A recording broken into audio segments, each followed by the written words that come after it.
Linknya sudah ada. Linknya sudah ada ya, Mas? Bentar, baru dicek ya. Yang lain kira-kira sudah dapat belum soalnya? Sekarang kita mau yang 222, paket 2 ya. Oke, seperti biasanya teman-teman nanti silakan saja kita coba dan teman-teman juga bisa memberikan pendapat teman-teman terkait dengan soal yang kita bahas hari ini supaya kita tahu sama-sama nih kira-kira bagaimana nih soal-soal mana yang kira-kira belum paham atau teman-teman masih belum paham, masih bingung bisa ditanya. Gitu. Oke, kalau begitu kita langsung mulai saja. Minta jawabannya. Kamu kemarin nggak ikut yang paket 1. Oh, soalnya di mana? Soalnya di mana? Bentar ya. Masih proses. Nanti baru dikirim. Nanti bisa dicek. Oke. Sembari menunggu soalnya, kita bahas dulu, gitu ya. Sambil menunggu soalnya nanti dikirim, kita bisa bahas dulu. Teman-teman yang lain sudah dapat belum ya kira-kira ya? Iya, yang pakai 1 iya untuk BCC, betul. Oh, yang lain belum juga ya? Oke, tunggu ya. Sembari menunggu, kita bisa bahas dulu, teman-teman. Oh, sudah. Sekarang sudah ada. Aku nggak ikut BJJ, Kak. Ikutnya yang mandiri. Iya, yang kemarin juga paket 1. Hari apa ya kemarin itu? Aku lupa. Beberapa hari lalu kok, kalau nggak salah itu paket 1 kita sudah bahas. Nanti gini aja, Zahra, kalau misalnya nggak tahu, belum tahu kunci jawabannya, kalau mau nanti bisa tanya ke teman yang lain. Kemarin kuncinya apa gitu ya. Sudah dibagikan, teman-teman bisa dicek di Google Drive masing-masing, bisa dilihat soalnya sudah ada di situ, bisa di download dulu. Nah, kalau sudah, terus kita langsung lanjut ke soalnya. Yang kali ini ada beberapa yang dari kelas free, Kak, jadi nggak tahu soal yang kemarin. Oh gitu. Oke. Berarti belum dapat yang kemarin ya? Oke ya, nanti kita lihat dulu lah ya. Kita fokus ke paket yang hari ini dulu saja. Kita selesaikan dulu paket hari ini. Nanti misalnya ada yang kurang-kurang, nanti kita obrolin di sesi akhir nanti ya, gimana teknisnya. Gitu? Yuk, kita. Oke, nanti coba ya. Jadi gini ya, kita fokus untuk yang hari ini dulu. Untuk yang soal kemarin, yang soal pertemuan kemarin nanti kita bisa bahas di sesi akhir nanti. Kalau sudah kita bahas hari ini, kita bahas paketnya ini selesai. Kak, yang soal yang tadi sama ini beda. Sama? Yang tadi yang mana? Ini pokoknya ini paket kedua. Yang kemarin kan paket 1, ini paket 2. Nah, baru saja sudah dikirim. Bisa dilihat di Google Drive masing-masing. Gitu ya? Oke, sip. Yuk, sekarang kita mulai dari nomor 1. Silakan teman-teman bisa menyiapkan diri. Oke, kita lihat di nomor 1, langsung kita lihat soalnya. Yuk, nih, nomor 1. Kalimat 1, 2, 3 dalam bacaan di atas akan menjadi kalimat yang benar apabila dengan cara berikut kecuali. Berarti kita diminta untuk memperbaiki kalimat 1, 2, dan 3. Tapi mana yang salah? Nah, gitu. Di antara opsi jawaban ini. Kita lihat langsung di opsi A. Menambahkan tanda koma pada sesudah kata menunjukkan di kalimat 1. Berarti kalimat 1 mana? Kalimat 1 ini data tahun 2010 dan menunjukkan luas lahan pertanian per kapita. Oh, berarti tanda komanya ada di sini ya. Nah, kira-kira bagaimana teman-teman tanda koma di sini? Benar atau salah? Apakah perlu menggunakan tanda koma? Ya, salah. Berarti nomor 1 jawabannya mana? Jawaban nomor 1 adalah yang, kan ini kecuali nih. Kecuali berarti yang salah kan? Nah, ini kan kita diminta untuk merevisi, memperbaiki kalimat. Nah, di antara opsi-opsi jawaban di bawah ini, mana yang salah gitu kan? Yang lain berarti sudah benar. Nah, kita lihat ya. Coba yang opsi B, menghilangkan kata maka. Nih, makanya dihilangkan. Apakah benar teman-teman? Kata maka di kalimat berapa tadi? 2. Kalimat 2 makanya dihilangkan, benar atau salah nih teman-teman? Makanya dihilangkan, benar atau salah? Benar ya? Nah, maka dihilangkan ini sudah benar. Kemudian yang C, menghilangkan tanda koma menghilangkan tanda koma, menambahkan tanda koma sebelum kata yaitu, tanda koma mana? Di kalimat 2, ini sebelum yaitu ada komanya, benar atau salah? Benar juga. Ingat konjungsi yang membutuhkan tanda koma. Konjungsi yang membutuhkan tanda koma itu ada konjungsi melainkan, tetapi, sedangkan,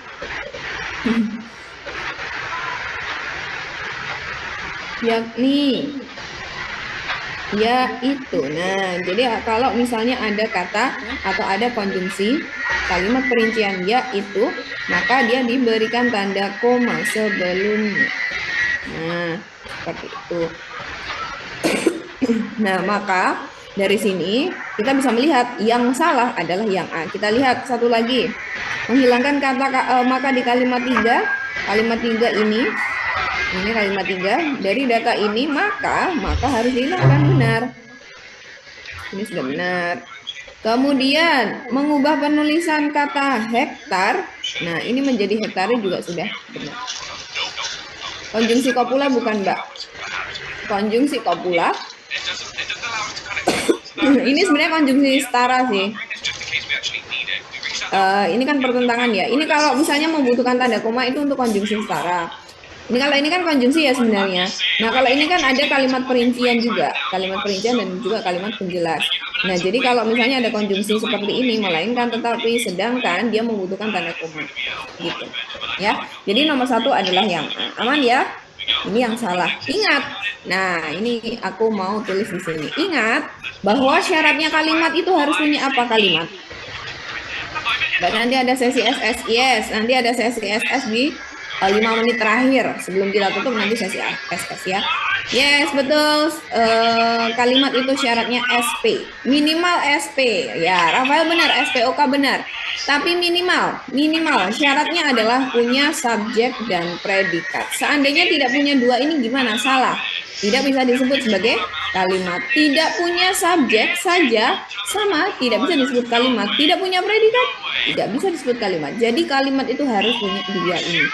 Nah, terus kita lihat di kalimat nomor 1. Nah, ini kan kalimat ini, subjeknya kan berarti data tahun ini, subjek kan. Ini berarti sampai sini adalah subjek, menunjukkan ini adalah predikat. Nah, berarti luas lahan pertanian ini menjadi objek. Nah, antara predikat objek tidak perlu juga menggunakan tanda koma. Nah, tadi Rafael sudah bilang kalau kalimat itu SPOK. Ya benar. Jadi boleh juga SPO, boleh. Nah, asalkan antara P sama O, predikat dan juga objek, tidak perlu menggunakan tanda koma. Nah, seperti itu. Jadi ini kalau misalnya ditambahkan menunjukkan ada tanda koma, malah salah. Jadi jawabannya betul. Aman lah ya nomor 1. Mbak, yang paket 1 kodenya apa? Yang paket 1 kodenya 221. Nah, 222.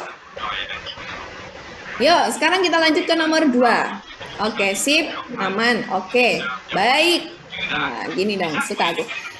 Yuk, sekarang kita lanjut ke nomor 2. Nah, di nomor 2 ini kita diminta untuk pernyataan berikut yang tidak berhubungan. Yang tidak berhubungan berarti yang nggak nyambung ya. Kita lihat nih, mungkin ini aku pindah kali ya biar teman-teman bisa lebih enak.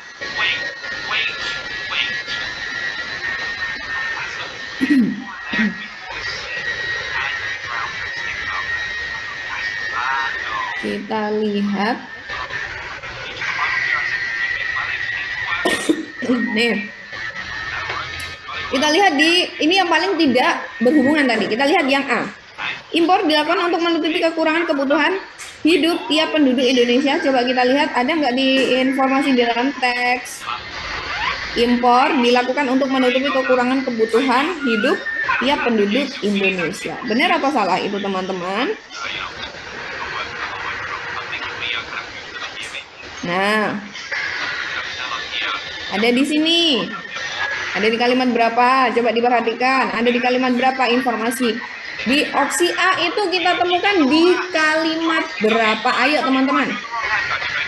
Ya, betul, kalimat 7. Nah, di sini dijelaskanlah bahwa impor itu, yes. Sip, terima kasih teman-teman. Impor ini dilakukan untuk mencukupi kebutuhan tiap penduduk. Berarti ini berhubungan ya, ada di dalam teks. Langsung kita lihat di kalimat di opsi B. Lahan pertanian di Indonesia hanya 295 meter per kapita. Tidak proporsional lagi. Benar nggak tidak proporsional lagi? Yuk, sekarang dicari. Teman-teman mencari informasinya di mana? Tidak proporsional lagi. Di kalimat keempat maksudnya. Kalimat keempat berarti oke. Nah, ada di sini. Betul. Nah, siapa nih tadi? Rafael dan juga ya itulah Pemalang. Namanya Pemalang. Nah, oke. Ini di sini lahan seluas 295 dan lain-lain. Nah, tampak tidak proporsional lagi. Di sini sudah ada informasinya. Jadi yang opsi B itu juga benar. Nah, ini kan kayak kita ngerjain literasi ya teman-teman. Cuman dia teksnya lebih pendek loh. Jadi diupayakan lah ya teman-teman. Jangan malas membaca. Oke. Sekarang lanjut ke lahan pertanian kapita di Indonesia paling kecil ada nggak? Ada nih di kalimat berapa? Yuk, di kalimat kedua betul. Yes. Dari data tersebut maka ternyata terkecil itu berarti paling kecil ya. Opsi C berarti juga benar. Terus yang D sekarang kita lihat. Lahan pertanian Indonesia sesungguhnya mencukupi kebutuhan hidup tiap penduduk jika dikelola secara maksimal. Nah, gimana nih? Lahan pertanian Indonesia sesungguhnya mencukupi kebutuhan hidup tiap penduduk jika dikelola secara maksimal. Apakah seperti itu, teman-teman? Ada nggak keterangannya? Ya atau tidak? Tidak. Yes, jadi jawabannya adalah yang D.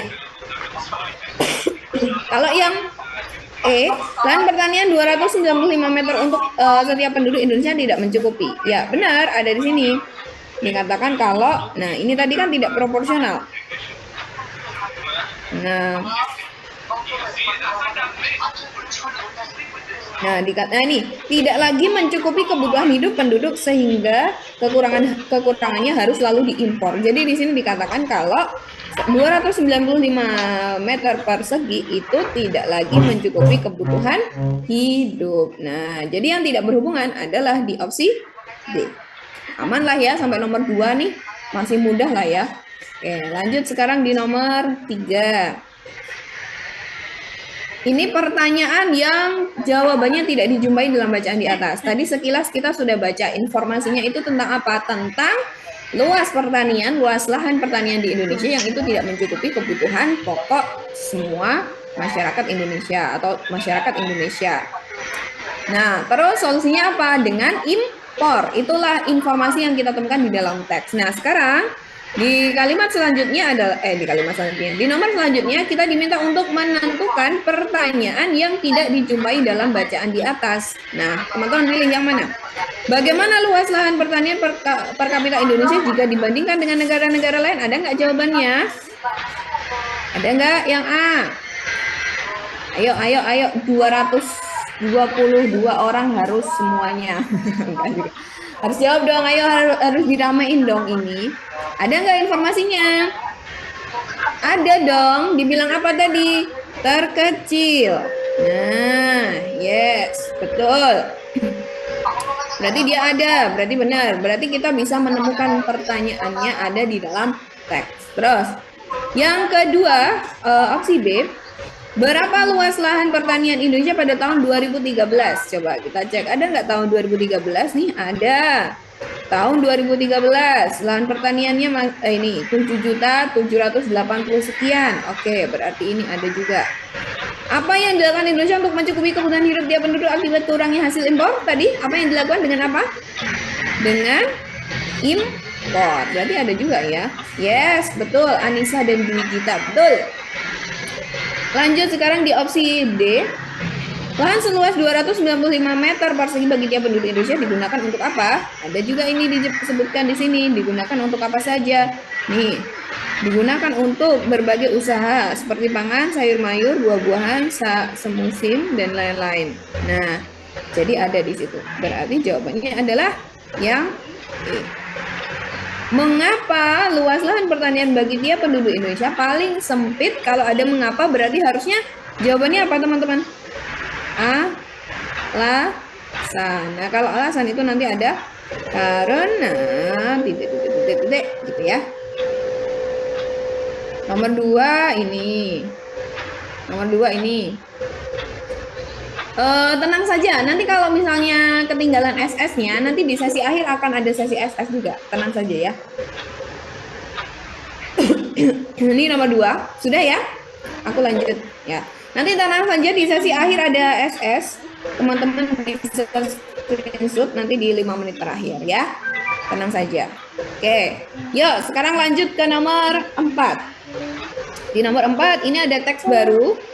Nah, tapi di sini ada kecuali. Kita lihat soalnya apa. Berdasarkan bacaan di atas, pernyataan berikut benar kecuali. Berarti kita sesuaikan informasi yang ada di opsi jawaban dengan teks mana yang benar, mana yang salah berarti ya. Karena ini ada kecuali. Yuk, kita lihat yang A. Inspirasi batik tradisi Papua dapat diambil dari motif hiasan kuno. Ada nggak? Ada, yes. Itu adalah nih. Bisa menjadi inspirasi motif batik tradisional. Apa itu? Motif hiasan kuno. Jadi ini ada. Terus yang B, batik khas Papua merupakan bagian dari kekayaan Nusantara? Ada juga, yes. Kekayaan Nusantara itu dinyatakanlah di situ. Nah ini kekayaan Nusantara ya. Batik khas Papua merupakan bagian dari kekayaan Nusantara yang harus dihargai. Yes, ada di situ. Terus yang C, peninggalan arkeologi yang ada di Papua mempunyai nilai ekonomi jika di... Oke. Yogyakarta 7 dia sudah menjawab, jawabannya adalah E. Apakah E teman-teman? Nomor 4 apakah E benar? Coba, siapa sepakat E jawabannya?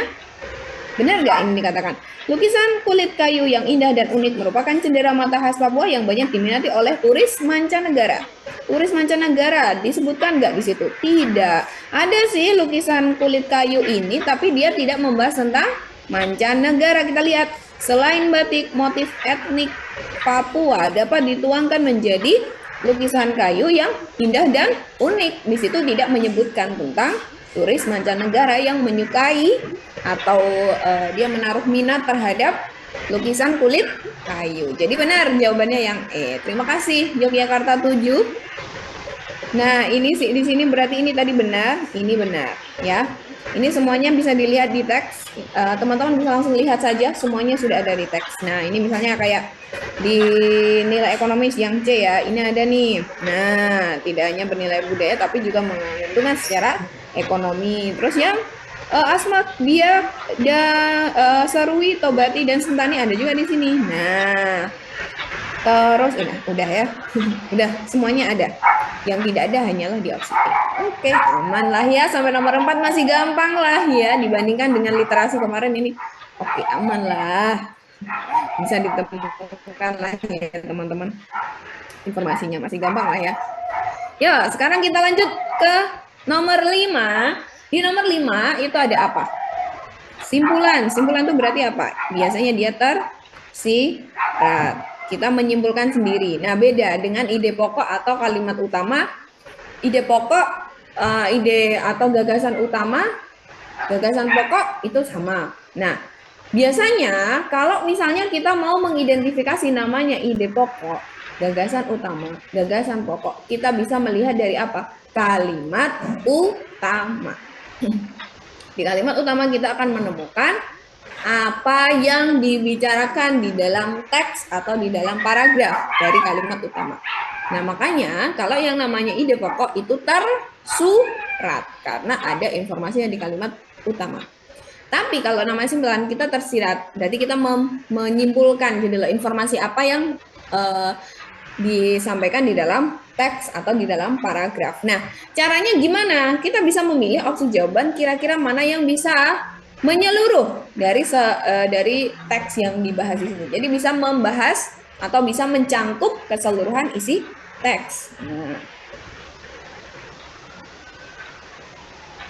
mirip-mirip sebenarnya teman-teman antara ide pokok sama simpulan itu kan pada prinsipnya mereka itu membicarakan tentang topik bahasan ya. Nah, isi teks. Yes.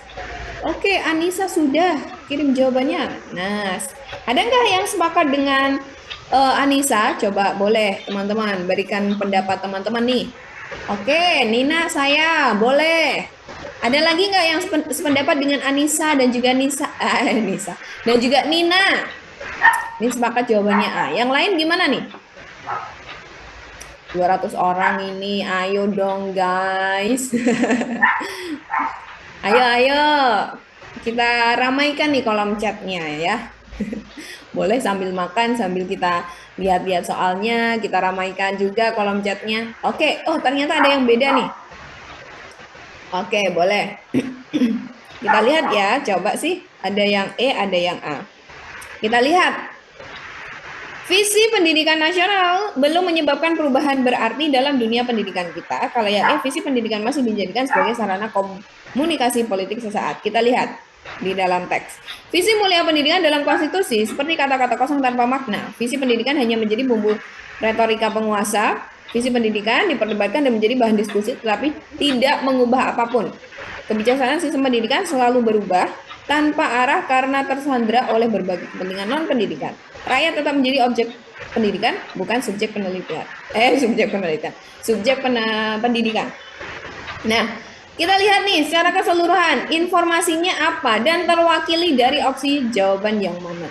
Nah, ini kan kita bisa melihat tentang apa visi mulia pendidikan dan konstitusi itu hanyalah omong kosong gitu ya.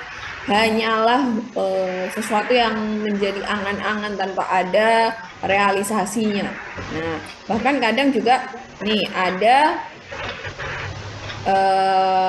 campur tangan politik penguasa, apalagi menjelang pemilu. Nah, sekarang kita lihat nih opsinya. Intinya kan tentang visi misi, visi mulia pendidikan yang masih menjadi sesuatu yang omong kosong atau hal-hal yang menjadi angan-angan saja, tidak direalisasikan gitu kan. Nah, sekarang kita lihat. Kita bandingkan antara A sama E. Yang A, visi pendidikan nasional belum menyebabkan perubahan berarti dalam dunia pendidikan kita. Kemudian yang E, visi pendidikan masih dijadikan sebagai sarana komunikasi politik sesaat.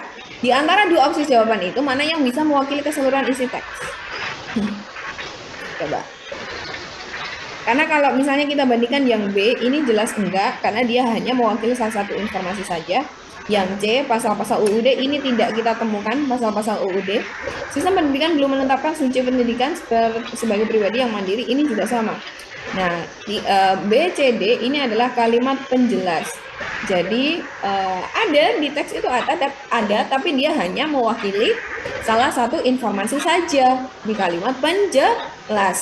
Kita pilih yang paling mencangkup keseluruhan isi teks. Berarti yang mana? Adalah yang A, betul. Nah, berarti yang E gimana? Ini pun juga sama, dia hanyalah kalimat penjelas. Nah, ingat prinsipnya begini teman-teman. Dalam sebuah paragraf itu pasti terdiri dari ada kalimat utama, Ini kalimat kedua, ketiga, dan keempat. Nah, kalimat utama tuh kemungkinannya bisa muncul di awal atau di akhir paragraf. Atau di akhir paragraf. Nah, terus, kalimat 2 dan 3 ini sebagai apa? Sebagai kalimat penjelas. Nah, seperti itu. Jadi dalam satu paragraf tuh pasti ada kalimat utama yang biasanya muncul kalau nggak di awal, di akhir. Yang lain apa? Kalimat penjelas. Fungsinya untuk apa? Menjelaskan konteksnya atau menjelaskan teksnya. Menjelaskan topiknya. Begitu. Jadi jawabannya adalah, coba aku mau tanya, kira-kira siapa yang masih belum paham di nomor 5? Siapa yang masih belum paham di nomor 5, masih bingung, bisa ditanyakan. Silahkan sebelum aku lanjut lagi ke nomor berikutnya. Kira-kira ada yang masih bingung nggak? Atau sudah aman sampai nomor 5? Di nomor 5 ini kira-kira gimana? Mungkin masih bingung kenapa kok bisa jawabannya A, aku bisa mengulanginya lagi. Aman ya? Oke. Kalau begitu kita lanjut lagi ke nomor 6. Nah, di nomor 6 ini sama seperti soal yang tadi, ada nih soal bentuk seperti ini, yang tidak berhubungan tadi ya kalau nggak salah. Nah, tapi di nomor 6 ini yang diminta adalah yang tidak dikemukakan, berarti yang tidak kita temukan. Ya sama sih pada prinsipnya ya, tidak ditemukan, tidak dikemukakan, prinsipnya sama. Tidak ada di dalam teks informasi yang disediakan atau opsi jawaban yang disediakan di situ tidak merepresentasikan atau tidak mewakili dari informasi yang ada di teks. Wow, Nina sudah kirim jawabannya dia. Adakah yang sepakat dengan Nina jawabannya E? Coba dilihat. Yang tidak dikemukakan ya.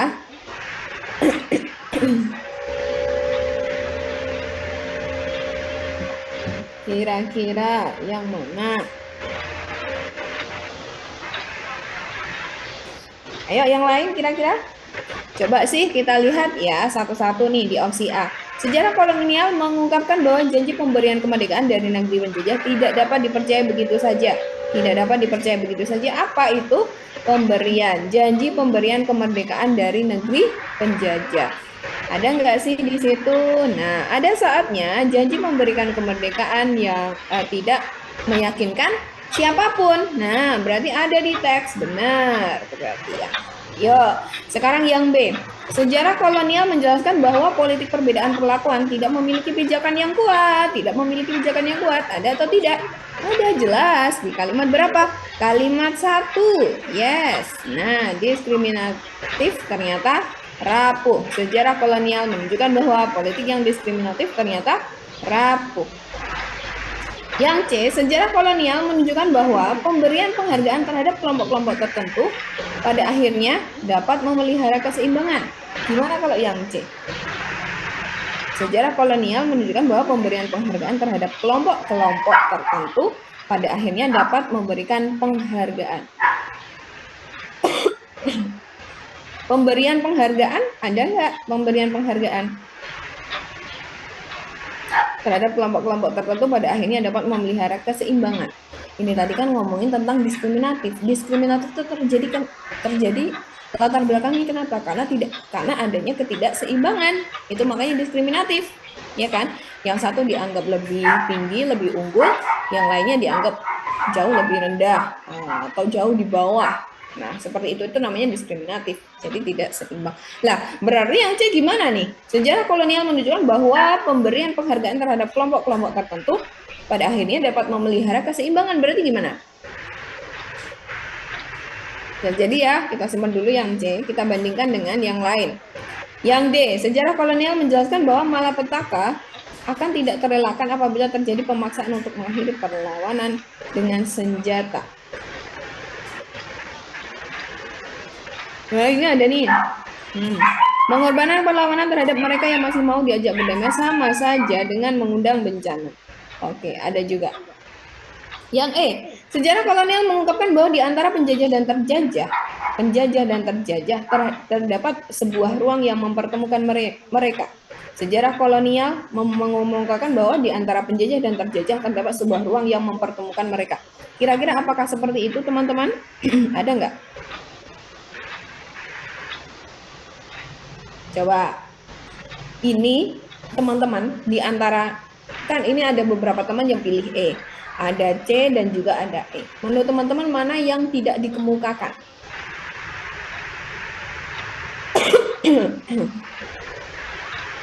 Kalau yang E, mengungkapkan bahwa di antara penjajah dan terjajah terdapat ruang yang mempertemukan mereka tuh ada atau tidak sih sebenarnya teman-teman? Antara penjajah dan terjajah tuh terjadi sebuah pertemuan atau tidak sebenarnya?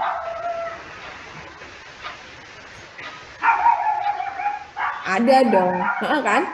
Ruang di sini maksudnya kan gini, maksudnya kan secara kalau kita pikir-pikir ya, maksudnya penjajah orang-orang dulu waktu koloni Belanda datang ke sini zaman kolonial itu mereka datang ke sini pasti kan ada latar belakangnya. Salah satunya kan waktu itu memang sedang perang dunia, terus Belanda membutuhkan supply. Nah, suplai rempah-rempah dan lain-lain kan salah satunya juga mereka mau menguasai rempah-rempah ya. Nah, datanglah mereka ke Indonesia. Nah, itu kan ada latar belakangnya. Pertemuan mereka ya di mana ya? Itu kepentingan mereka itu loh untuk yang penjajahnya untuk menguasai. Lama-lama mereka ingin menguasai kan, menguasai wilayah Indonesia. Nah, kan berarti mereka terjadi pertemuan di antara mereka berdua. Makanya di sini dibilang ada diskriminatif. Diskriminatif itu terjadi karena mereka saling bertemu. Coba kalau mereka nggak bertemu, apakah ada tuh politik diskriminatif? Kan berarti enggak. Ya kan? Berarti kan ini benar. Nah, jawabannya yang mana? Yang C. Kenapa yang C? Kembali lagi, yang dibicarakan di sini, yang dibahas itu tentang diskriminatif. Diskriminatif itu terjadi karena adanya ketidakseimbangan. Yang satu lebih unggul, yang satu jauh lebih bawah atau lebih rendah. Ya, yang satu unggul banget, yang satu rendah di semua aspek ya. Nah, seperti itu. Akhirnya terjadilah diskriminatif. Nah, kalau di sini dikatakan apa? Sejarah kolonial menunjukkan bahwa pemberian penghargaan terhadap kelompok-kelompok tertentu pada akhirnya dapat memelihara keseimbangan. Berarti salah dong. Ya kan? Karena yang dibicarakan adalah diskriminasi. Begitu. Jadi nomor 6 kita pilih yang C. Kira-kira ada yang bingung nggak? Atau aku mungkin ngomongnya kecepatan, Mbak? Aku bisa lebih lebih pelan lagi. Gimana? Aman ya? Oke, kita lanjut kalau begitu. Sip. Lanjut, sekarang di nomor 7. Nah, kebetulan di paket 2 ini, dari nomor 1 sampai nomor 10, itu semuanya adalah berhubungan dengan literasi seperti ini. Jadi bacaan, kita diminta untuk memberikan simpulan, memberikan ide pokok, informasi apa yang ada di dalam teks, informasi mana yang tidak ada di dalam teks. Nah, seperti itu. Jadi semuanya masih literasi. Nanti mulai dari 11 sampai selanjutnya baru nanti di teknis penulisan. Nah, kayak kemarin teman-teman kayak belajar PPU, PPM, nah itu nanti muncul di kalimat dari nomor 11 sampai 20. Tadi jawabannya apa? Jawabannya C. Jawabannya C, Kebumen. Kebumen Ra. AW. Jawabannya adalah C di nomor 6. Oke. Yuk, sekarang kita lanjut ke nomor 7. Yes, betul. Nanti Samuel ada sesi SS di 5 menit terakhir atau mungkin nanti 10 menit terakhir ada sesi SS. Sebenarnya mungkin teman-teman ada yang ingin ditanyakan, nanti kita manfaatkan di 5 atau 10 menit terakhir nanti ya. Tenang saja. Yuk, sekarang kita lanjut ke nomor 7. Di nomor 7, nah sekarang ide pokok paragraf. Nah, ide pokok paragraf. Ingat, ide pokok paragraf bisa muncul di awal atau di akhir. Kita lihat. Pemerintah bisa mengatasi masalah belum optimalnya manfaat pembangunan ekonomi dengan melakukan redistribusi pendapatan melalui anggaran dan pajak. Redistribusi pendapatan itu adalah penyebaran uang. Nah, penyebaran uang pendapatan melalui anggaran dan pajak. Disasui besarnya subsidi energi, misalnya jelas membuat upaya redistribusi sia-sia karena penerima subsidi justru kelompok kaya.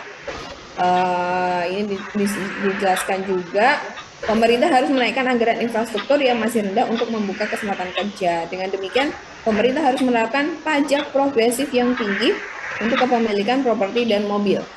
Upaya ini ibarat sekali rempuh, dua tujuan tercapai, mengatasi kesenjangan sekaligus mengurangi subsidi. Alvina, nanti kita bisa di sesi akhir ya, sekalian aja ya. Nanti kamu bisa lihat di nomor 5 apa. Ini kita selesaikan dulu, karena takutnya kalau nggak selesai waktunya, jadi kita manfaatkan dulu. Kecuali kalau misalnya, ya sip. Terima kasih. Ya, ide pokoknya yang mana?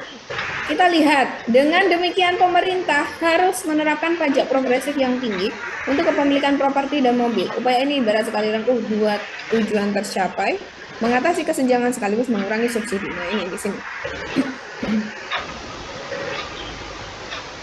Oke, ide pokok itu nanti berhubungan dengan topik ya. Apa yang dibahas di dalam teks ini. Apa nih kira-kira teman-teman?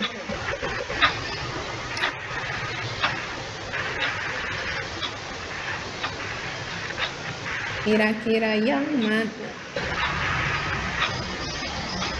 Oh, beda-beda. Ada yang C, ada yang A, ada yang D, ada yang C, ada yang D, ada yang A.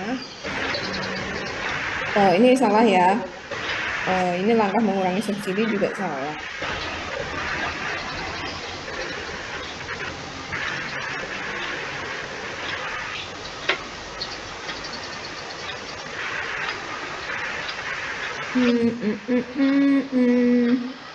Yang mana? Coba. Apakah yang D? Ada yang D, ada yang A, ada yang C. Oke.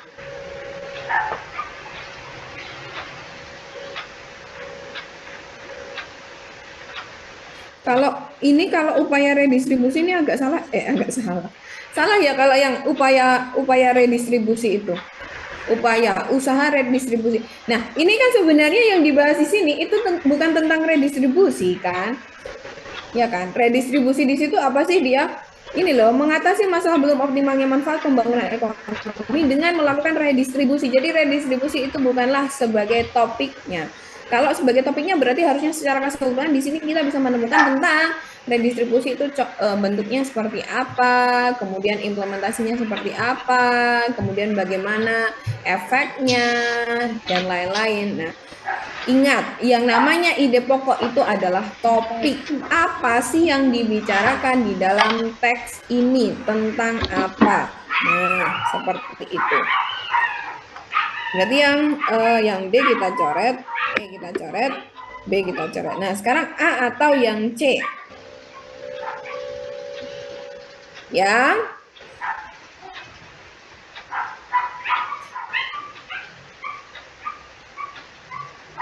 jawabannya adalah yang C. Nah, ini dimunculkan ada di kalimat terakhir ini loh.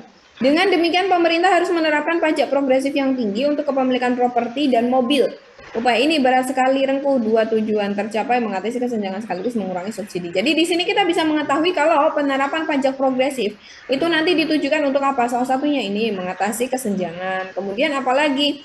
Yaitu tadi pemerintah itu sedang mengupayakan untuk mengoptimalkan manfaat pembangunan ekonomi. Nah, seperti itu kan. Jadi jawabannya adalah C.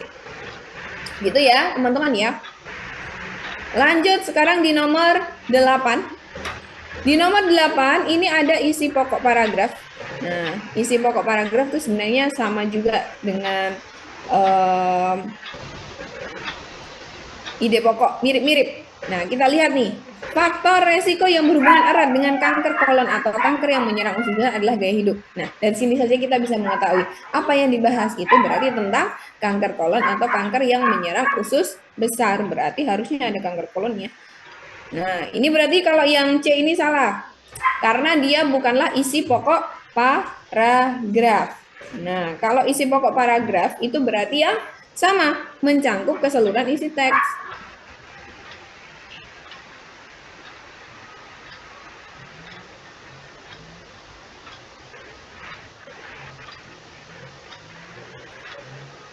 Nah, meningkatkan konsumsi susu fermenter ini merupakan cara yang tepat memperkecil resiko. Ini juga sama, dia hanya mewakili salah satu informasi saja. Langsung kita coret.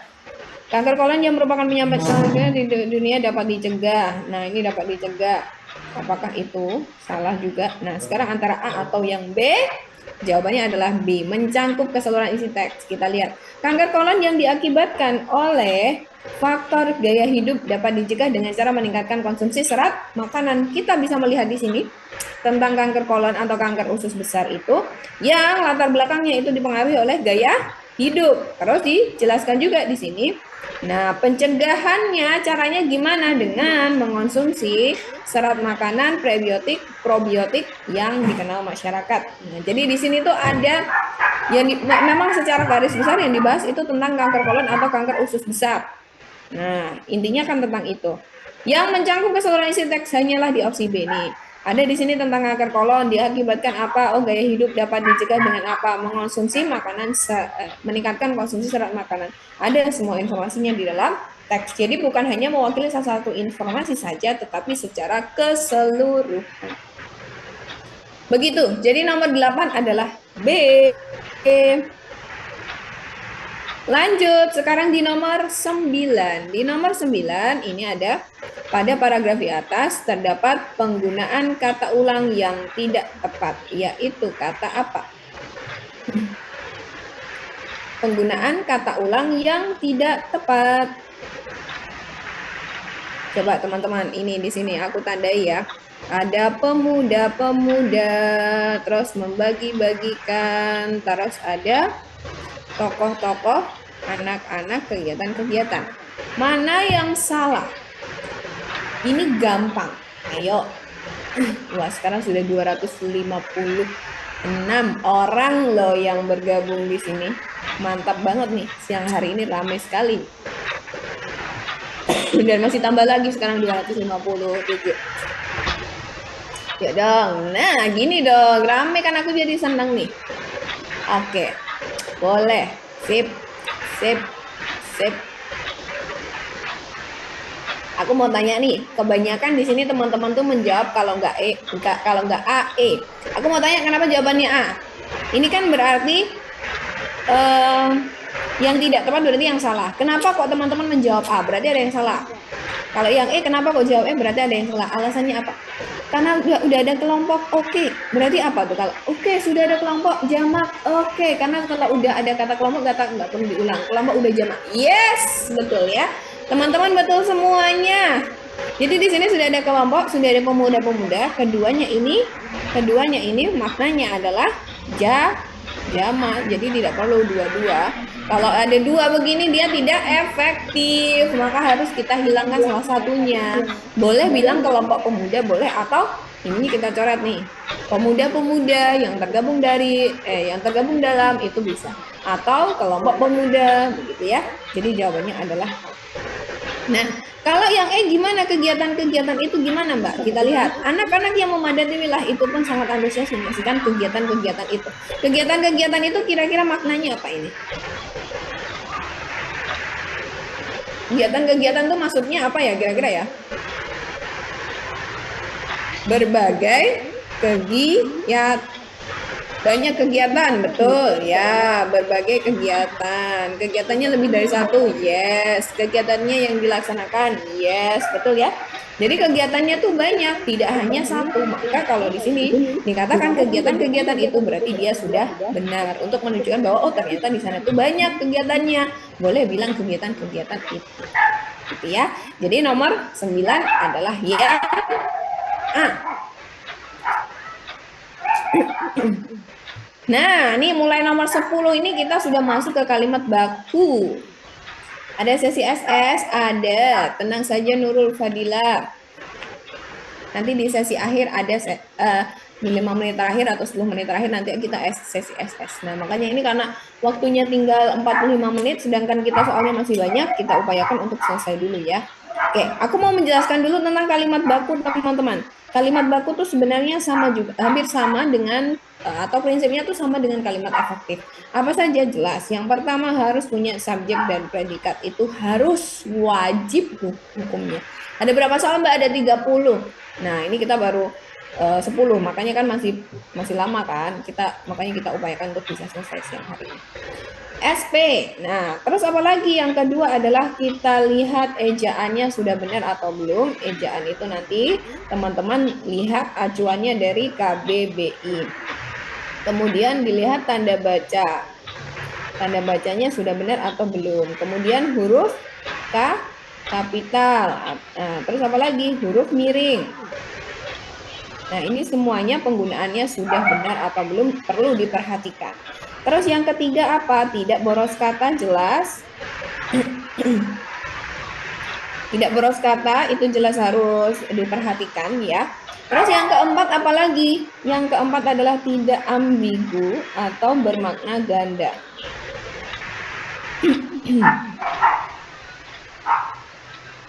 Bermakna ganda. Kemudian yang kelima adalah kesejajaran bentuk.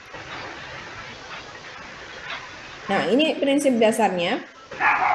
Bermakna ganda tuh misalnya nih, ada contohnya nggak ya di sini? Gini nih, aku kasih contoh ya. Bermakna ganda tuh misalnya seperti ini. Runi membaca buku sejarah baru. Nah, coba menurut Gracia ini ada yang, ini ambigu nggak kalimatnya?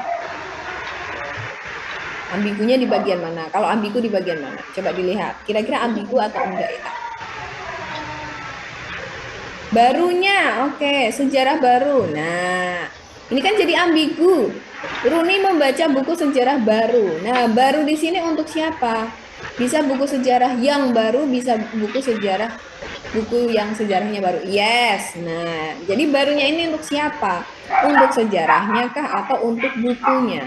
Maka harus diubah supaya dia konteksnya itu tidak ambigu. Gimana? Berarti kita ubah. Runi membaca buku tentang sejarah baru. Nah, atau bisa diubah menjadi atau bisa juga dibuat seperti ini. Runi membaca buku sejarah yang baru. Nah, ini jadinya lebih konteksnya lebih jelas. Berbeda berbeda kata hubungnya, kata sisipannya itu nanti akan mengubah maknanya. Maka harus diperjelas supaya dia tidak ambigu. Ya efektif. Itu kalimatnya jadi efektif. Iya, efektif. Makanya harus diperjelas. Maksudnya di situ buku sejarahnya itu yang baru tuh siapa? Bukunya kah atau sejarahnya? Maka harus diperjelas. Nah, nanti penjelasannya tergantung pada konteksnya. Si penulis mau bilang apa? Oh, itu maksudnya tuh si bukunya yang baru. Ya wes, berarti yang betul adalah yang kalimat di bawah. Nah, kalau yang maksudnya adalah buku tentang sejarah baru berarti yang berarti kalau nggak jelas dia nggak efektif kan, Mbak? Yes, betul Alifah. Kalau tidak jelas atau ambigu bermakna ganda, berarti itu nanti menjadi tidak efektif atau tidak baku.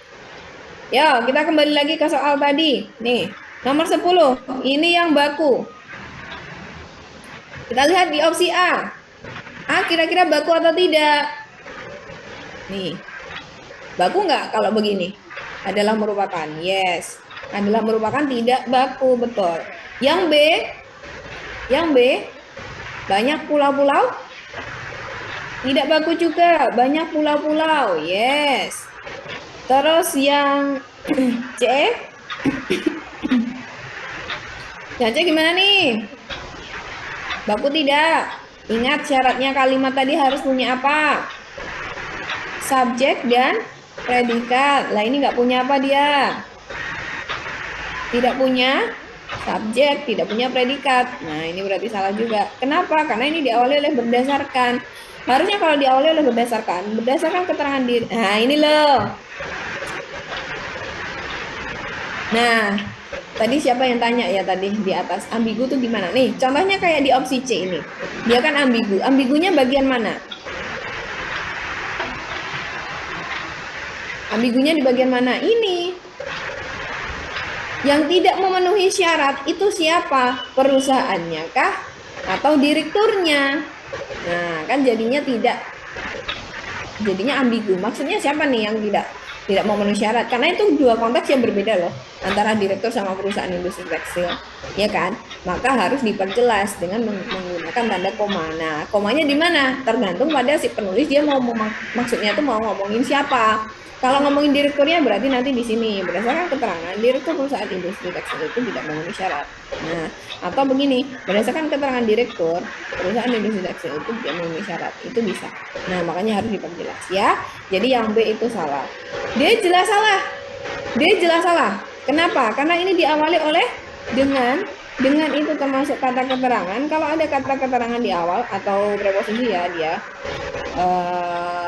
kata depan. Jadi dia harusnya ditambahkan juga dengan tanda koma. Tapi kalau bentuknya seperti ini berarti ini jebret sampai belakang dia hanya punya satu unsur saja yaitu keterangan. Berarti kalimat berarti gimana nih? Bisa disebut kalimat enggak? Tidak. Kenapa? Karena dia nggak punya subjek predikat, kan dia punyanya hanya satu unsur saja, yaitu subjek, ya kan? Jadi yang D salah. Nah, jawabannya adalah yang E, benar. Ini keterangan, ini adalah subjek, memiliki adalah predikat. Sampai sini aman ya, guys? Tadi yang C itu berdasarkan nggak boleh bareng keterangan ya, Mbak? Yang C ini boleh, pakai keterangan ini boleh. Nah, yang C ini kenapa salah? Karena dia itu tidak ambigu. Tidak ambigu, karena dia ambigu. Ambigunya di mana ini? Tidak memenuhi syarat. Siapa yang tidak memenuhi syarat? Industri tekstilnya kah? Perusahaan industri tekstilnya kah? Atau direkturnya? Maka harus diperjelas. Dengan apa? Tambahkan tanda koma. Komanya di mana? Tergantung pada konteks penulisnya. Dia mau ngomongin siapa? Direkturnya atau perusahaan industrinya? Kalau bilang direkturnya yang tidak memenuhi syarat, berarti sini tambah koma. Tapi kalau yang mau tidak memenuhi syarat adalah perusahaannya, berarti ini di sini komanya. Begitu, Rausan. Oke, tadi siapa yang tanya? Ini kalimat baku ini. Tadi barusan habis Rausan tadi ada yang tanya siapa ya? Sorry, bisa diulangin nggak? Ini soalnya sudah ter-scroll ke atas. Setelah Rausan tadi klik langsung ada yang tanya lagi, tapi siapa? Lanjut dulu. Kalau ada yang belum terjawab nanti ditambahkan dulu aja ya. Tadi ada yang terlewat kayaknya tadi ter-scroll. Oke, nggak apa-apa ya, kita lanjut dulu ya. Oke, lanjut dulu. Oke. Oke, ini nanti bisa di screenshot di sesi akhir juga ya. Tenang saja, nanti kita screenshot. Ini tinggal setengah jam lagi, kita masih banyak soalnya. Yuk, kita lanjut ke nomor 11. Di nomor 11 ini ada idiomatis. Dengan kecepatan Mbak, oke. Oh, maaf Kak, tadi yang kata keterangan ada komanya gimana Mbak? Gini, aku ulang ya. Nih, dengan terungkapnya kasus tindak korupsi ini maksudnya ya. Gini, tak tambahkan di sini dulu ya. Tambahkan di sini. Jadi kata keterangan, gini, unsur keterangan itu biasanya dia spesifik ya. Jadi unsur keterangan itu nanti biasanya spesifik. Apa itu? Yang pertama, diikuti oleh preposisi atau kata depan. Terus yang kedua, itu diikuti oleh konjungsi. Nah, terus yang ketiga, itu bisa juga dilihat dari letaknya yang fleksibel atau bisa dipindah. Bisa dipindah itu maksudnya bisa di belakang, bisa di tengah, bisa di awal. Nah, begitu.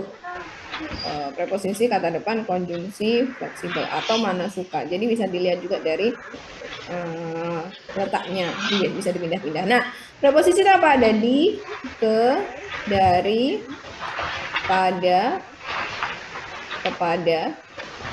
Nah, konjungsi banyak banget ini. Nanti teman-teman bisa lihat sendiri ya konjungsi itu apa. Terus kata keterangan. Jadi kata keterangan itu ya salah satunya dengan, dalam gitu ya. Dengan, dalam. Nah, jadi kalau misalnya ada di awal kalimat, nah kalau ada di awal kalimat, misalnya nih aku tulis nih, pada hari Minggu aku ikut ayah ke kota. Ikut ayah ke kota. Nah, kalau aku nulisnya begini, dia tidak efektif. Kenapa? Karena diawali oleh pada. Pada itu apa? Preposisi. Berarti gimana Mbak supaya dia efektif? Ya, kita tambahkan koma. Komanya di mana? Di sini. Kenapa sih kok harus ada komanya Mbak? Karena ingat syaratnya kalimat tadi apa? Harus punya subjek predikat. Lah ini subjeknya apa? Aku. Predikatnya apa? Ikut. Nah bisa kalau begini baru dia benar kalimat. Nah terus keterangan, unsur keterangan. Ini kan berarti unsur keterangan nih. Sampai mana? Sampai sini. Nah baru dia ada subjek, ada predikat. Yes, betul Madah Cahya, betul. Jadi dia kalau ada preposisi di awal kalimat berarti nanti ditambahkan juga dengan tanda koma. Gitu ya.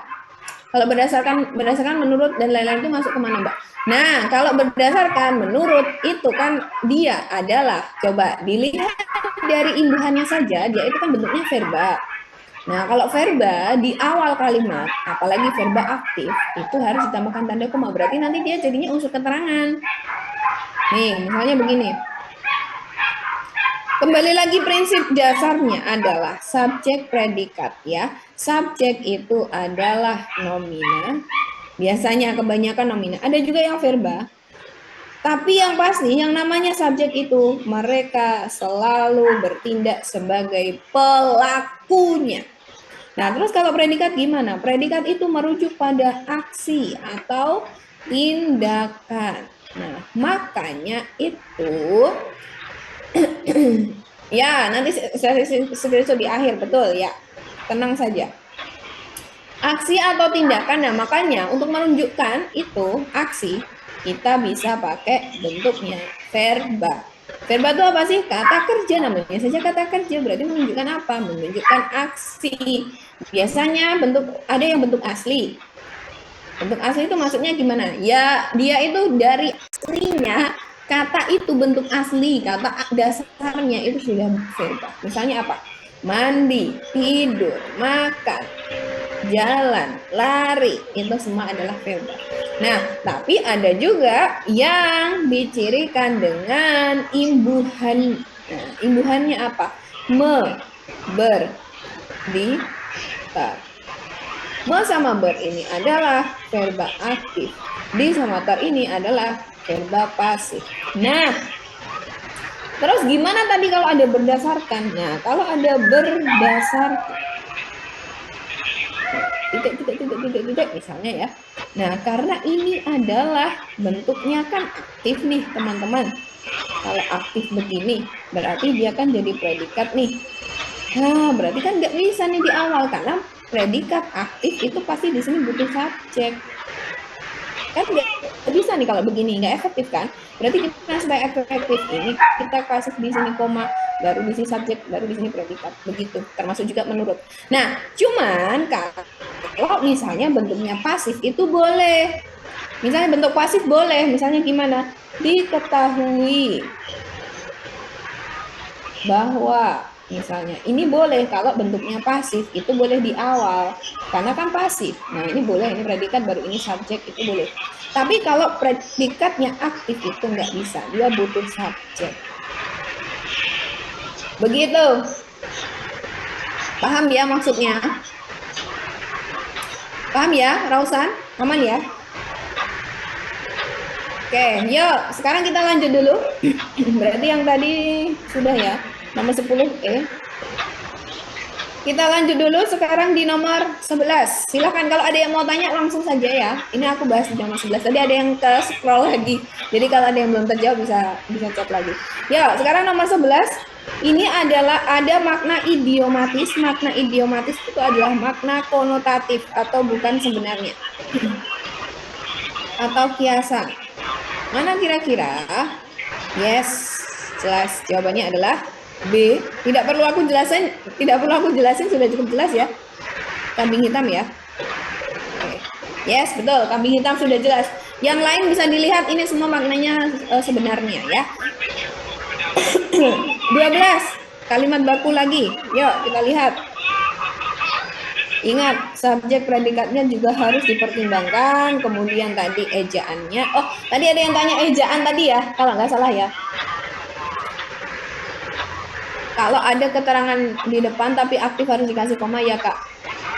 Yes, betul. Jadi kalau ada predikat aktif di awal dia ditambahkan tanda koma.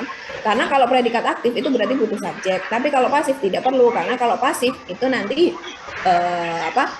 Kalimatnya tuh jadi predikat dulu baru subjek. Itu ada asalkan bentuknya pasif. Tapi kalau predikat dulu baru subjek bentuknya aktif nggak boleh. Jadi kalau bentuknya aktif itu harus subjek predikat. Kecuali kalau si pelakunya itu adalah kecuali kalau verba aktif itu sebagai pelaku. Misalnya begini. Nih, misalnya begini, ada menari merupakan aktivitas yang seru misalnya ya. Nah, kalau kalimatnya seperti ini boleh ini subjek, ini predikat. Boleh. Kenapa? Karena menari ini dia verba aktif memang, tapi dia sebagai pelaku. Di sini dia sebagai pelaku, bukan sebagai aksi. Aksinya siapa? Aksinya merupakan. Nah, begitu. Ini tadi kita lanjut. Nomor 12 apa dong? Oke, nomor yang A ini kesalahannya aku tandai ya. Yang A kesalahannya aku tandai ini teman-teman dilihat titik koma di sini salah. Titik koma itu bukan untuk kalimat perincian. Kalau kalimat perincian harusnya menggunakan tanda koma. Ya, ini aku tandai yang salah ya. Kalau yang B kesalahannya di sini ada jika. Jika itu apa? Konjungsi. Ingat tadi kalau ada konjungsi itu berarti unsurnya adalah keterangan, berarti ini sampai belakang dia adalah unsur keterangan saja, berarti nggak punya apa, tidak punya predikat.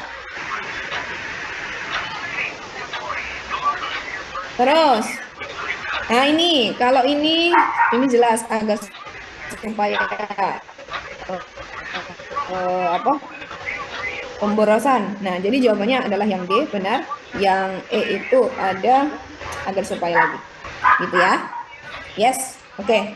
Lanjut 13. Diskursus ini tidak tepat. Padanan kata padanan makna yang tidak tepat untuk kata diskursus dalam kalimat di atas adalah jawabannya ini persebaran teman-teman. Karena diskursus itu kalau kita cek di KBBI maknanya adalah rasionalitas. Di antara A, B, C, D, E yang paling tidak mungkin jawabannya adalah D, persebaran. Dia paling gak nyambung kan dengan yang lain. Pertukaran ide, bahasan, wacana, rasionalitas masih ada kaitannya. Persebaran ini paling gak nyambung. Jadi jawabannya adalah D. Kan ini tidak tepat ya. Gitu. Ini tinggal dilihat KBBI saja teman-teman. Lanjut ya. Oke ya. Lanjut di nomor 14. Kecepatan nggak aku? Nah ini aku perlu tak jelasin ini. Makna menyempit. Nah ini tak jelasin. Jadi ada istilah makna lebih luas, ada makna menyempit. Nih contohnya, ini aku kasih konsepnya dulu yang awal ya. Misalnya begini, aku bikin kalimat misalnya Rukimin selalu meminta amplop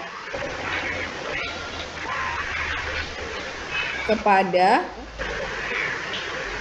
warganya. Nah, di sini aku menuliskan ada istilah amplop. Nah, coba teman-teman, amplop di situ kira-kira dia maknanya apa ya? Kan kita tahu ya, amplop semua orang pasti tahu amplop itu adalah sesuatu yang terbuat dari kertas yang digunakan untuk menyimpan uang, menyimpan dokumen. Bentuknya seperti itu. Yes, nih. Zafira, oke. Yang terpikirkan adalah uang. Yang lebih luas apalagi? Suap bisa, sogokan bisa. Nah, artinya si Rukimin ini dia bukan hanya meminta si amplop kosong begitu, gratifikasi ya bisa ya. Jadi bukan hanya si amplop yang terbuat dari kertas itu bukan, tapi punya makna yang lebih luas. Nah, ini kalau yang ini aku bikin kalimatnya, ini dia berarti punya makna lebih luas. Nah, kalau menyempit gimana? Kebalikannya. Coba kita lihat nih. Kita lihat satu-satu ya. Nih, di opsi A ada kursi. Menurut teman-teman apakah dia menyempit? Ada kursi di situ, ada kata kursi. Hak pilihnya dengan cerdas dan tanpa tekanan agar kursi DPR terwakili secara benar. Kursi di situ maksudnya apakah benda yang digunakan untuk duduk? Apakah seperti itu teman-teman? Kira-kira maknanya apa? Maknanya adalah jabatan. Artinya berarti dia Makna lebih luas. Yes. Yang B, sekolah. Gimana nih sekolah? Kebutuhan fungsi UN terkait dengan kelulusan sekolah dan perbaikan terhadap infrastruktur sekolah. Sekolah berarti maknanya apa? Apakah dia mengalami perubahan makna atau tetap sama? Infrastruktur sekolah di situ maksudnya apa? Samakah atau punya makna lebih luas? Sama, makna sebenarnya berarti dia nggak berubah ya. Yes, berarti dia nggak berubah. Sekarang yang C, ya denotasi, betul, artinya dia nggak berubah. Sekolah di situ maksudnya adalah sekolah. Yang C, sekarang sarjana. Menurut teman-teman gimana sarjana di situ? Gimana sarjana? Jawabannya C. Tapi kita lihat dulu ya, nanti aku jelasin kenapa kok bisa sarjana. Yang D apa nih yang D? Berlayar. Berlayar di sini apa? Kapal-kapal Australia berlayar. Makna sebenarnya bukan? Ya, oke. Berarti dia nggak berubah ya. Terus ini, maaf, apakah Bapak tahu gedung induk tempat seminar berlangsung? Berarti makna sebenarnya juga ya. Ini berarti sebenarnya. Yes. Nah, terus yang ini juga sebenarnya. Nah, sekarang kenapa kok sarjana dia bisa menyempit? Nah, sekarang gini. Zaman dulu sarjana, istilah sarjana itu selalu identik dengan orang berpendidikan tinggi. Berpendidikan tinggi. Identik dengan orang-orang pintar. Identik dengan orang-orang pintar. Nah, sekarang kita lihat konteksnya di sini. Para sarjana lingkungan berkumpul di Kanada untuk mengikuti konferensi internasional tentang perubahan iklim. Para sarjana lingkungan, maksudnya berarti apa? Sarjana di situ berarti apa? Para sarjana lingkungan. Nah, ternyata dia ada perubahan di situ. Sarjana lingkungan itu artinya adalah mahasiswa yang sudah lulus S1, jurusannya apa? Lingkungan. Nah, jadi dia menyempit. Di sini maksudnya adalah orang atau mahasiswa lulus S1. Nah, artinya di sini dari yang sebelumnya itu dikenal sebagai orang yang berpendidikan tinggi, orang-orang pintar, itu sekarang lebih menyempit. Nah, ini berarti menyempit. Kemudian dia spesifik. Tadi ada yang bilang, oh ya, Nina, betul. Lebih spesifik. Nah, betul. Jadi yang sebelumnya itu sarjana itu selalu identik dengan orang pintar, orang berpendidikan tinggi. Terus di sini konteksnya dia lebih sempit. Kepada siapa? Orang yang lulus S. Tapi Mbak itu kan bisa jadi S2 atau S3. Enggak, beda. Kalau sarjana lingkungan berarti ya S1 dong. Kalau S2 kan beda, bukan sarjana istilahnya nanti. Gitu ya. Oke, sip. Lanjut sekarang di nomor 15. Ini yang tidak berhubungan. Nah, ini itu jawabannya, teman-teman. Di opsi A ini ada, menekan biaya operasional ada di sini ya. Ini aku cepat aja yang kayak gini-gini ya. Tinggal dilihat saja di teks ada. Yang B itu juga ada, kebocoran keausan itu ada nih di sini. Jadi dia ada. Ini kan tidak berhubungan ya, berarti yang nggak ada. 30% ada. Ini maksudnya bukan BPPT tapi BPPT ya. Jadi ini ada juga. Jawabannya adalah yang E. Nah, ini yang tidak kita temukan nih. Ini nggak ada di teks, jadi jawabannya E. Gampang nih, tinggal dilihat aja nanti di teks ya. Yuk, sekarang nomor 16. Ini penggunaan huruf kapital yang tepat. Jawabannya apa? Jawabannya apa? 16. Yes, betul. A, saudara. Di sini dia kapital karena ini adalah sapaan. Nah, saudara itu harusnya kapital karena dia sapaan. Terus kalau ini, yang B kesalahannya apa B? B apa kesalahannya? Mohatta adalah wakil presiden RI pertama. Yes, betul. Pertamanya salah, harusnya dia tulis kecil. Yang C? Yes, Jawa, betul. D. Dan E? Asia Tenggara. Tenggaranya harusnya kapital ya. Asia Tenggara. Oke, aman kalau gitu nomor 16 ya. Lanjut sekarang di nomor 17. Ini ada kata ulang. Ada membaca-baca, surat-surat, panggil-memanggil, sayur-mayur, porak-poranda. Yang tepat. Oh, yang tepat teman-teman. yang tepat. Nah, kira-kira yang mana? Dengan beberapa kali membaca-baca tulisan di papan iklan, secara langsung anak belajar membaca dan memahami isi baca. Sudah benar atau salah yang A? Sudah benar atau salah yang A? Salah, ya. Beberapa kali membaca-baca ini maksudnya sama, konteksnya sama. Beberapa kali membaca-baca itu sama. Harusnya kan beberapa kali membaca gitu, atau salah satunya saja misalnya membaca-baca gitu ya. Nah, jadi ini konteksnya dia sama makna.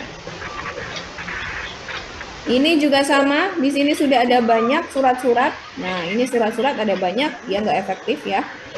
Saling panggil memanggil. Nah, panggil memanggil itu dia konteksnya adalah saling. Nah, wes nggak perlu pakai saling lagi, wes cukup panggil memanggil salah satu, atau saling memanggil, atau panggil memanggil gitu ya. Nah, sekarang antara D atau E. Jawabannya adalah yang E. Kenapa? Karena yang D itu harusnya sayur-sayuran. Kenapa sayur-sayuran? Karena ini konteksnya berbagai macam sayur. Jadi bukan hanya salah satu atau satu macam saja, tapi banyak. Nah, makanya dia bilang, makanya harusnya diubah sayur-sayur. Gitu ya? Aman ya? Kalau sayur-sayuran kan berarti banyak, berbagai sayuran. Atau berbagai sayur, berbagai macam sayur gitu kan. Kalau sayur mayur kan berarti dia konteksnya hanya tunggal ke salah satu bentuk saja gitu. Jadi konteksnya di sini kan dia banyak ya, bukan hanya ke salah satu. Dia tuh kayak sayur mayur tuh kayak kata berpasangan tetap itu loh teman-teman. Kayak nenek moyang, kemudian sanak saudara gitu. Nah, karena di sini konteksnya jamak banyak, maka kita ubah jadi sayur-sayur. Gitu. Aman ya? Aman ya? Aman lah ya. Ada yang masih bingung nggak? Aman ya? Oke, yuk lanjut lagi. Sekarang di nomor 18. Ini ada imbuhan ter pada kata tercatat. Sip. Oke, aman. Oke. Sip, terima kasih teman-teman. Yuk lanjut. Sekarang di nomor 18 ada kata tercatat. Nah, kata ter di sini maksudnya apa nih? Nama-nama calon ketua perkumpulan ini telah tercatat dalam daftar. Telah tercatat. Berarti ter di situ maksudnya apa? Ter di situ maksudnya apa? Ter itu imbuhan ter. Ya, betul. Sudah terjadi. Sudah terjadi. Ya, betul. Jadi imbuhan ter itu biasanya bisa dimaknai paling tercantik, terpandai, terganteng, terkurus, tergendut, bisa dimaknai paling, bisa juga dimaknai tidak sengaja, aksi tidak sengaja, misalnya kayak tertidur, tergelincir, secara tidak sengaja. Terdengar juga tidak sengaja kan. Kalau mendengar atau didengar itu baru dia secara sengaja, tapi kalau terdengar itu kan berarti kita terdengar itu berarti kita tidak secara sengaja melakukan aktivitas dengan alat indera pendengaran telinga gitu kan. Berarti maknanya apa nih? Yang sama yang mana? Ternya. Ter itu maknanya sebagai sudah. Berarti yang mana? Tertempel, betul. Pengumuman itu tertempel berarti sudah menempel gitu ya. Ini berarti dia maknanya adalah aksi tidak sengaja. Maksudnya tuh aktivitas atau sesuatu yang dikerjakan secara tidak sengaja. Oke, aman lah ya, 18. Tahu dari tidak sengajanya gimana? Dilihat konteksnya. Ini, kalau ini pengumuman itu tertempel di papan pengumuman, itu kan berarti sudah menempel artinya kan. Tertempel kan nggak mungkin dia tidak sengaja menempelkan, itu kan nggak, maksudnya kan bukan seperti itu. Tertempel artinya sudah menempel. Tergelincir, pengunjung dapat tergelincir jika tidak hati-hati. Tergelincir kan berarti tidak sengaja. Yes, jadi nilainya bukan hanya di katanya saja, betul Gracia. Jadi harus dilihat konteksnya, maksudnya apa, gitu. Gitu ya. Tergelincir di sini maksudnya tidak sengaja dia kan, bukan sudah gelincir. Lanjut Mbak, oke.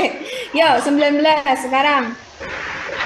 Kalimat yang polanya sama dengan kalimat di atas. Oke, kalau seperti ini, gampang teman-teman. Dilihat dari predikatnya. Coba dilihat predikatnya apa nih? Imbuhannya apa? Me sama kan. Nah, kalau imbuhannya me sama kan, itu berarti kemungkinannya S. Kalau nggak SPO ya SPK. Nah, cuman kan tadi sudah aku tulis di depan. Kalau keterangan tuh biasanya spesifik, diikuti preposisi, konjungsi, atau dilihat dari letaknya yang fleksibel. Nah, kita lihat di sini strategi mengelola sampah. Strategi mengolah sampah berarti sudah jelas ini adalah objek. Nah, berarti ini S, ini P, ini O. Jawabannya adalah 19. Yang itu. Ini kan kalau yang ini tidak hanya dilakukan kan jelas salah. Imbuhannya kan di terpanggil juga salah. Sampah sangat mendesak juga sama. Nah, apalagi di sini ada nih sangat mendesak langsung karena. Berarti kan ini unsur keterangan. SPK berarti ini salah kan? Ini SP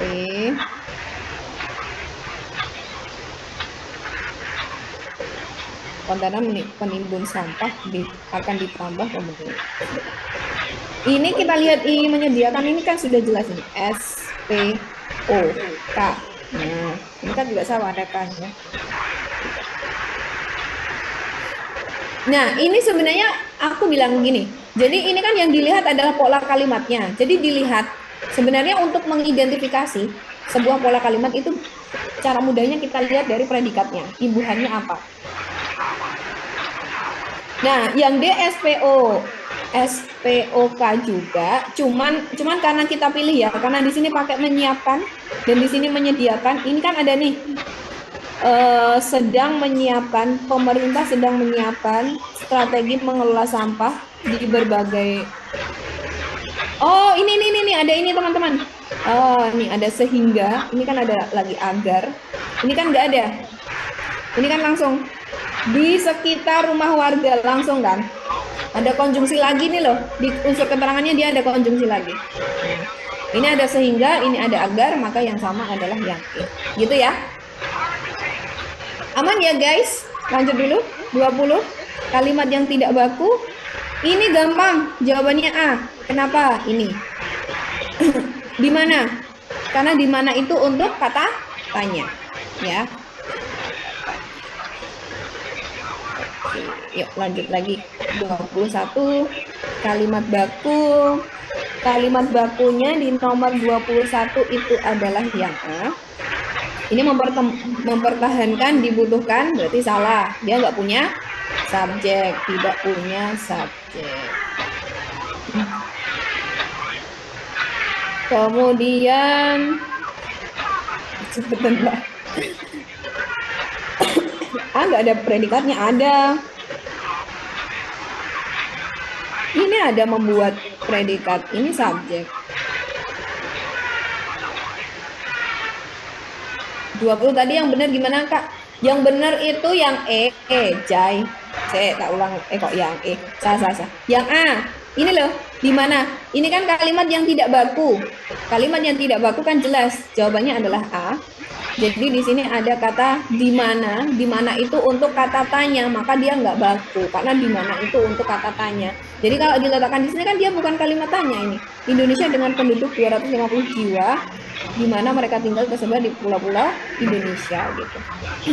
Jadi nggak baku. Harusnya kalau menggunakan di mana untuk kata tanya, gitu. Ya sudah gini aja teman-teman, kita lanjutkan ini sampai 4 menit lagi.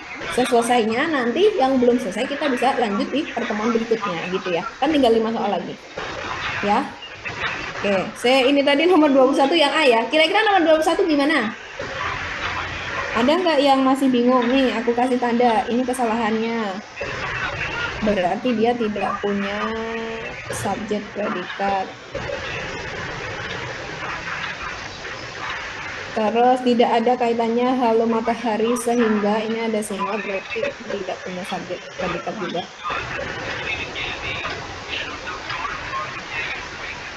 Begitu.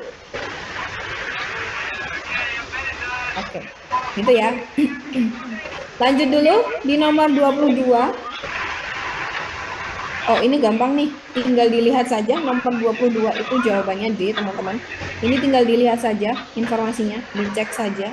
Ini jawabannya D.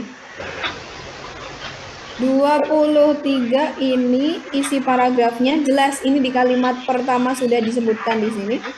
Daging termasuk jenis makanan yang punya segi negatif dan positif, berarti isi paragrafnya adalah segi negatif dan positif daging karena sudah ada di sini di kalimat pertama. Gitu ya. 24 terjadi kesalahan pada kalimat-kalimat di atas, yaitu pada ini 24 itu jawabannya adalah E. Ini kan berarti terdapat kesalahan pada kalimat-kalimat pembentuk paragraf di atas, yaitu pada kesalahannya ada pada apa gitu. Nah, yang lain ini sudah benar. Misalnya ini tanda koma, pertambangan ini tidak perlu. Kemudiannya di sini sudah benar, jadi tidak perlu dibenarkan lagi. Tampak itu sudah efektif, ini salah malahan. Tetapi diganti melainkan salah ini tetapi. Nah ini tidak hanya itu pasangannya tetapi juga ya. Jadi ini salah. Jadi jawabannya adalah 25 pokok persoalannya yang dibahas dalam paragraf di atas itu jawabannya adalah yang C. Ini bisa dilihat dari sini teman-teman. Dalam kondisi kerentanan sektor perikanan, porsi pembangunan perikanan selayaknya didekatkan pada realitas kesehatan masyarakat nelayan. Terus dikuatkan lagi di kalimat terakhir ini. Lanjut sampai 30. Oke, boleh kita lanjut ya sekalian. 26 itu jawabannya adalah B. Tinggal dilihat juga ini teman-teman. Ini kan yang paling mencerminkan, berarti yang mencangkup keseluruhan isi teks.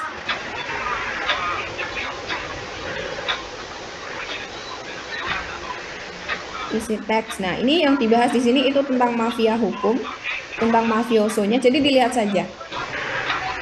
Ini ide pokoknya adalah tentang globalisasi. Langsung lihat di sini ya, sudah jelas. Kemudian ini gabungan kata yang bukan kata majemuk, itu adalah peralatan sekolah karena semuanya ini kata majemuk, mata pelajaran, garis batas, model linear dan duta besar. Nah, kata majemuk itu adalah kelompok kata yang punya satu makna. Nah, ini peralatan sekolah kan dia bukan kata majemuk karena ada lagi peralatan yang lain, peralatan masak, peralatan mandi, peralatan apalagi makan. 29 ini yang polanya tidak sama. 29 itu jawabannya adalah D. Kenapa? Karena ini bentuknya pasif. Kalau bentuknya pasif seperti ini, kalau imbuhannya di, itu kemungkinannya hanya dua. Kalau nggak SPPL, ya SPK. Sedangkan yang lain, itu ini kan bentuknya aktif ya. Ini aktif, ini aktif, ini aktif. Diharuskan menghasilkan, akan menemukan aktif semua. Nah, kalau aktif, yang C itu bukan pasif, tapi aktif. Nah, yang predikat intinya adalah menghasilkan. Diharuskan di sini dia sebagai keterangan. Gitu ya, jadi semuanya karena ini bentuknya pasif, jadi pasif itu polanya SPK, kalau enggak ya SPK gitu. Jadi tetap dilihat pola kalimatnya ya teman-teman. Terakhir 30 ini gampang, jawabannya adalah C. Oke, sekarang silakan teman-teman kita screenshot dulu. Yang lain tadi yang aku skip aku jawabannya sudah ada semua di teks. Mbak nomor 26 sampai 27. Oke, sebentar ya. Kita screenshot dulu dari nomor 30. Oke, silakan. 5, 4, 3, 2, 1. 29.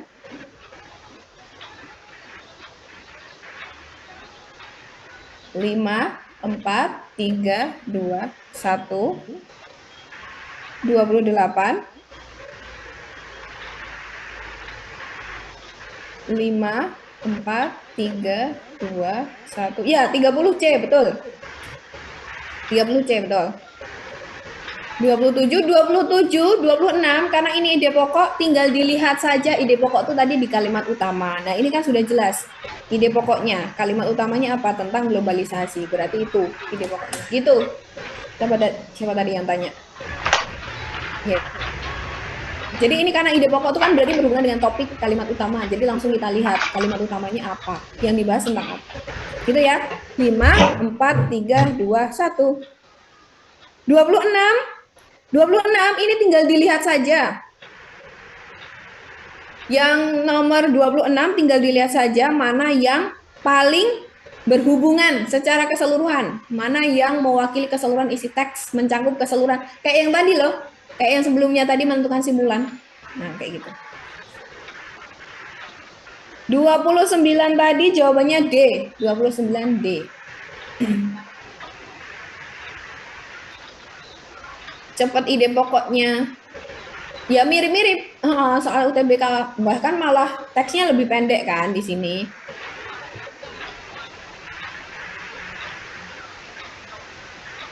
Sebaiknya sih pakai anu aja, pakai soal-soal yang memang UM karena ya memang secara teknisnya sama, tapi kan bentuk soalnya berbeda ya.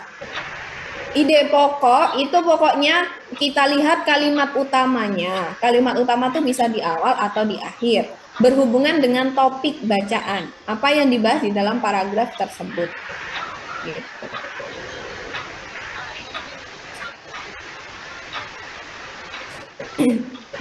Nomor 26 tadi pokoknya 26 tuh yang ini ya, mencerminkan isi tadi ya. Dilihat oke.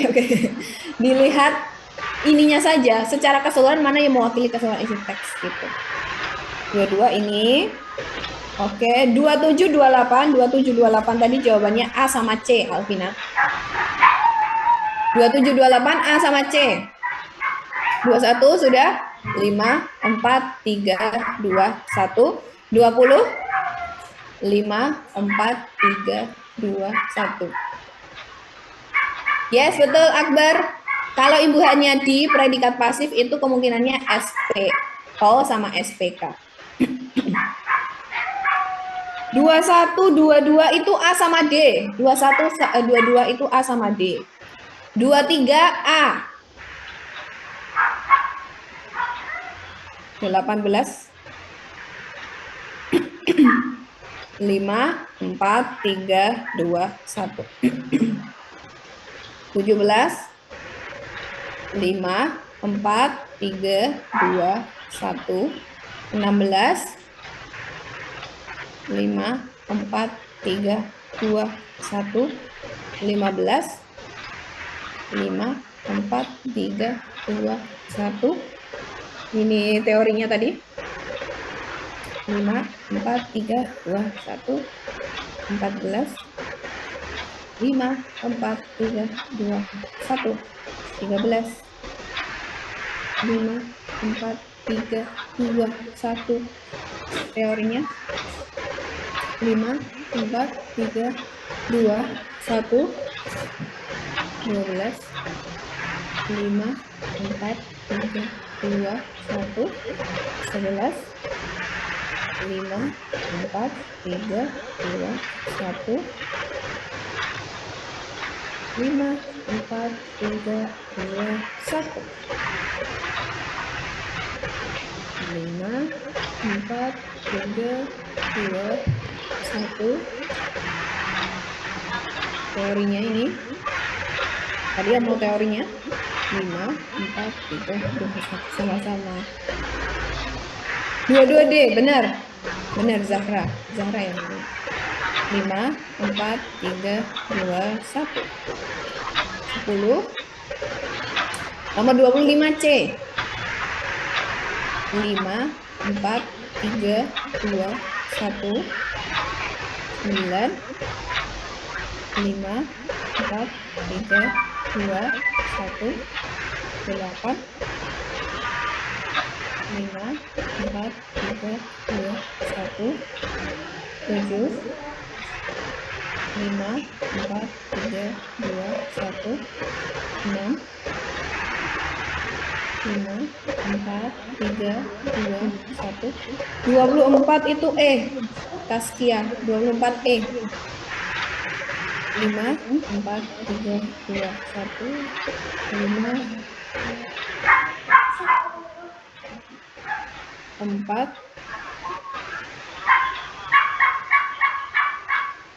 3,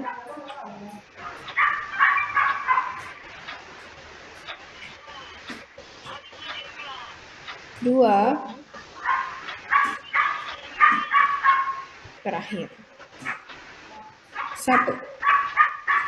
Oke teman-teman, sampai di sini dulu pertemuan kita hari ini. Terima kasih atas perhatiannya hari ini. Semoga apa yang kita pelajari hari ini bermanfaat untuk kita semua. Paket satunya gimana? Nanti paket satunya bisa dikirim ininya saja ya, kuncinya saja kalau misalnya teman-teman memang membutuhkan ya. Oke, kalau begitu sampai